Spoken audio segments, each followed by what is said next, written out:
Hey, everybody. Welcome back to Grammar. And today, what we're going to talk about is commas and dates, but we're going to add the day of the week to it. So, on Monday and Tuesday, you learned about commas and lists. On Wednesday, you learned about commas between the month, the day, and the year. And today, what we're going to do is we're going to add the day of the week in it and show you how to use the comma. When you take the test tomorrow, there'll be a little bit of all of this on there. So be ready to use commas and lists, use commas and dates with days and the date. All right, so a comma is a punctuation mark. It is used to show a pause in a sentence or to separate a list of nouns, like we learned on Monday and Tuesday. Today, you're going to be using the commas and dates, but we're going to be working with the day of the week along with the date. All right, remember that the comma key is right next to the M, and I always go back over this every day because some of you don't watch some of the videos or you forget these things. But the comma is very easy to use. You just press down on the key next to the M. All right, now today what we're going to do is when you write the day of the week, month, day, and year, you must use commas like this. Okay. Wednesday, comma, January 30th, comma, 1963. So now not only do we have the month, the day, and the year, but we've added in the day of the week that January 30th, 1963 was. So it's the day of the week, comma, January 30th, comma, 1963. Now here's another one. Monday, comma, August 6th, comma, 1956.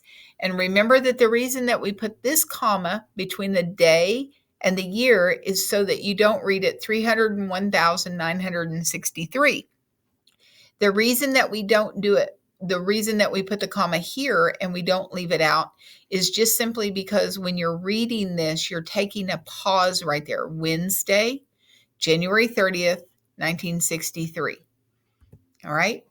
Now, examples. Thursday, comma, May 12th, comma, 1977. Bobby's little sister Zara was born on Thursday, comma, May 12th, comma, 1977 in Dallas, comma, Texas.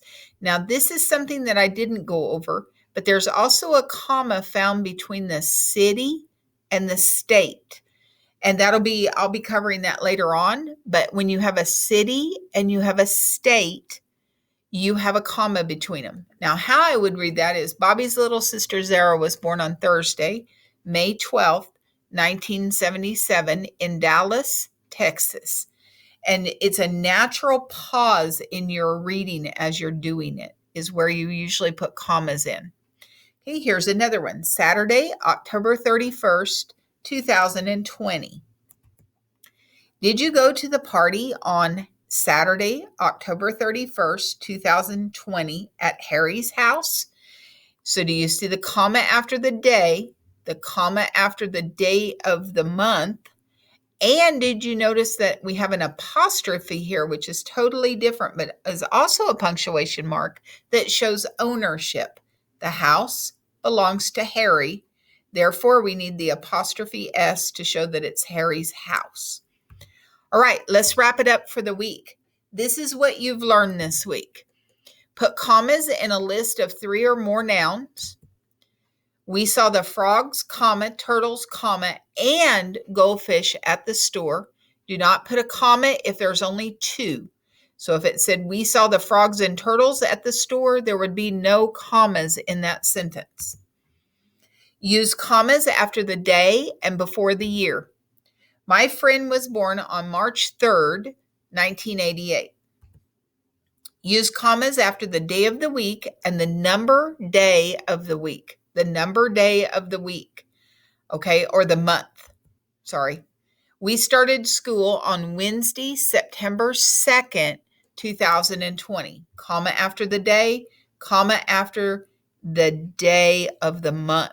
I need to change that right there. All right. And that would be it. So I hope that you've learned how to use these commas, how to find it on your keyboard, and tomorrow you will show me what you know on your test. So have a wonderful day. Get all of your tasks done. I hope you have done all of your writing this week, and I will talk to you in grammar next week.